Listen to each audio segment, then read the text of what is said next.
Throughout history, there have been countless unexplainable stories, events, and moments captured on audio. These horrifying tapes were archived, never to be heard again.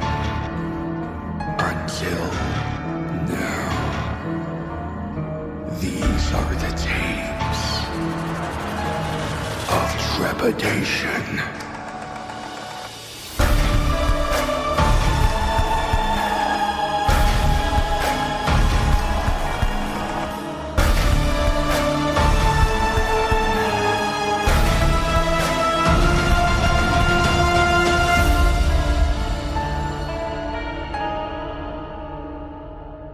Tape number 28, Side A, Mr. Mix.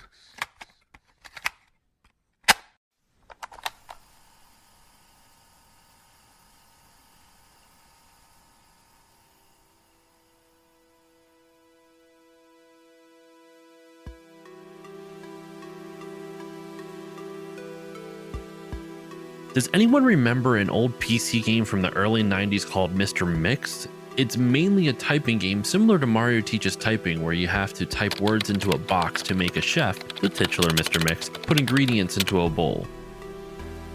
Unlike most typing games, however, this game is notorious for having an insane difficulty curve. The game has a words per minute requirement for each level, being as low as 10 on level 1 and as high as 85 by the third. By level 5, the requirement reaches over 500, effectively making it impossible to proceed any further. One of the main things that people noticed about this game immediately was the background music. The music on the first level was an unsettling pattern of growls that got progressively louder as the level went on, often causing damage to early computer speakers that were not designed to handle extremely high volumes of sound. The second level had no music at all, and the third had what sounded like an extremely low quality recording of a hairdryer playing in the background. The remaining levels had an extremely loud, high-pitched ringing throughout the entire level that caused severe eardrum damage to those who managed to get that far. Another rather disturbing aspect of the game was the design of Mr. Mix himself. He was a large, round-faced, overweight man with large, beady eyes and red spots on his cheeks. Most children who played the game reported having vivid nightmares of Mr. Mix speaking to them in a quiet, raspy voice and threatening them to keep quiet about something. However, none of them could remember exactly what that was. One psychologist who saw many of these children reported being disturbed by the sheer amount of terror on the faces of the children as they recounted the details of the nightmare. Many of the children broke down into tears in the process, begging for their parent to save them. However, no direct relationship to the game itself could be determined by these few cases, as not all children suffered the same adverse effects. For obvious reasons, this game did not sell very well. It remained in relative obscurity until a few years ago when PC hackers got a hold of a ROM of the game and started digging through it. Using memory hacking software, they managed to crack the game's code and bypass the impossible 5th level. What they found, however, was extremely disturbing and caused many of them to quit the expedition altogether. According to these reports the hackers left behind, the game behaves very strangely if the 5th level is bypassed. The game crashes violently and closes, writing a bunch of files to the user's System32 directory to the point where the RAM was almost completely filled. These files are reportedly pictures of people with horribly deformed faces, appearing to scream in pain and agony, with their eyes appearing to be bleeding from their tear ducts and their outer layer of skin torn clean off in multiple places. If the user attempts to delete these files, the computer will violently crash and blue screen, causing permanent, irreparable damage to the user's hard drive. The hackers found that this was caused by a lone byte in the game's ROM that triggered when the 5th level was completed. After removing this byte, they were able to proceed to the 6th and final level. Unfortunately, all of the original hackers declined to discuss what they saw in that final level, refusing to talk about anything related to the game and showing astonishingly extreme symptoms of post-traumatic stress disorder. Most of them ceased to be able to form coherent sentences within a week, and within a month, all of them went missing. All remaining copies of the game were destroyed. To this day, no one knows what was in that game that caused them so much psychological damage, and maybe it's better that way. 2 years after this incident, a man was arrested after trying to kidnap an 8-year-old girl from a grocery store. Through DNA fingerprint analysis, the man was identified as one of the original hackers who viewed the final level of the game. He was wearing a white chef's hat and had a look of unspeakable malice and insanity on his face. When interrogated, the man would only say one thing. I'm Mr. Mix.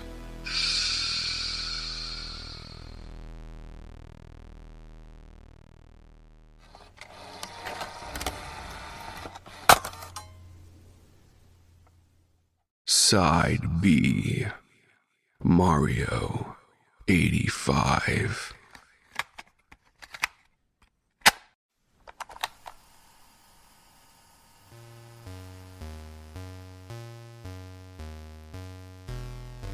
My name is Lucas, and I'm currently an adult, so I've decided to tell you a story that happened to me in 1985. And no, this isn't like the game where you try calling the Nintendo headquarters. Apparently you would call and get weird whispers and terrifying screams. And no, nobody told me to harm myself. So basically, I was given a gift on my birthday from my uncle. He told me that he got it from a recently opened GameStop. I was so happy that the game he got me was Super Mario Bros. I instantly began to play the game. For some reason, when I booted it up, I was playing as Luigi instead of Mario. But I didn't care. And it was exactly how I remembered it from the original. But when I kept playing, suddenly it showed static abruptly, and all the blocks I hit were empty. I assumed it was a glitch and decided to keep playing. But the screen went black, and something said my name. It took a long time to show who said my name. What was shown has scarred me for life. It was a distorted picture of Mario. He had a black shirt, and his face was white with black voids. And he had a large, distorted mouth. It all went back to normal. But the sky went black. And as soon as I reached the flagpole, a message appeared on the screen that said, "Innocence doesn't get you far." The camera pans over to the broken flagpole with blood over it. The castle was destroyed, and Mario was standing behind a Toad. Mario blows Toad away, and he explodes with blood going everywhere. It pans back to Luigi, and he was horrified, like I was. To make things even worse, there were eyes everywhere. They looked like they were all staring right at me. Suddenly, a text box appeared in the middle of the screen that said, "Run," and I did just that. Mario was faster than me, but I managed to outmaneuver him. I got past everything, all of the obstacles, and then I saw the pipe at the beginning. I entered it, and I died. It showed the regular game over screen text, but with Luigi's head on a stick, with blood everywhere. At this point, I turned the game off, and I told my uncle about everything. He took the game and gave it to the store for a refund. I was happy that I didn't have to deal with that nightmare ever again. The reason I'm telling my story is because the game was recently found in an abandoned warehouse. Fortunately, it seems like the game was destroyed. I never saw the godforsaken game again. So now, I can enjoy any Mario game without thinking about that one time.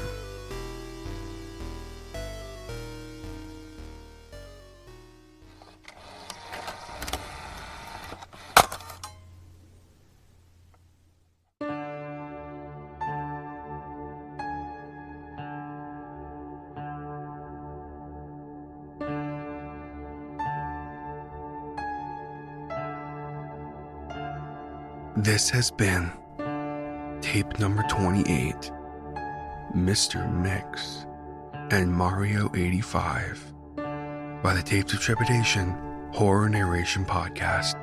Side A, Mr. Mix, was written by an unknown author and was originally posted on the Creepypasta Wiki. Guest narration for the story was provided by Josh Colville from the Still Loading Podcast, a fantastic gaming podcast. Check him out through the link tree in the show notes. Side B, Mario 85, was written by JosephTheSnail, and it was originally posted on the Creepypasta Wiki via the JosephTheSnail Wiki. Music for this episode was provided by Zero, with a link to their YouTube channel in the show notes. Artwork for this episode was provided by The Pumpkin Memories. Check out her content through the link in the show notes. Narration, production, and sound design for this episode was by TJ Hodder. The Tapes of Trepidation theme was written by the incredible J.M. Scherf. All logos, banners, overlays, and graphic design work was provided by the talented Jason Reese from Jaybird Digital Arts. If you have a story you would like to submit or a question regarding the show, please contact us at tapesoftrepidationpodcast@gmail.com. Support the show by subscribing and leaving a rating on Spotify, Apple Podcasts, your favorite podcatcher, or leave us a like and subscribe on YouTube. Be sure to tell your friends. Word of mouth is extremely important to a new podcast like this one. And so are ratings. If you enjoy the show, be sure to leave a rating for us. Check us out on social media through the link tree in the show notes. We have Facebook, Instagram, and Discord. And if you'd like to support the show a little more, consider joining the Tapes of Trepidation Patreon, where for as little as $5 a month, you can gain access to bonus monthly short story narrations, the weekly behind-the-scenes podcast within the archive, and more at higher tiers. Come, join us, and become trapped within the archive. Just like my current patrons, Kelly Sisson, Neil Skarupa of Neurotic Voice, Doozer Pindan, Ronan Komori, Eric Phones, and Patrick Stewart. Thank you all so much for the support. All content used on Tapes of Trepidation is either original, used with permission, or is available on your Creative Commons share-alike license. All rights reserved unless otherwise stated. This podcast and its content may not be redistributed or rebroadcasted without the express written consent of Tapes of Trepidation and the story's author. Thank you so much for listening.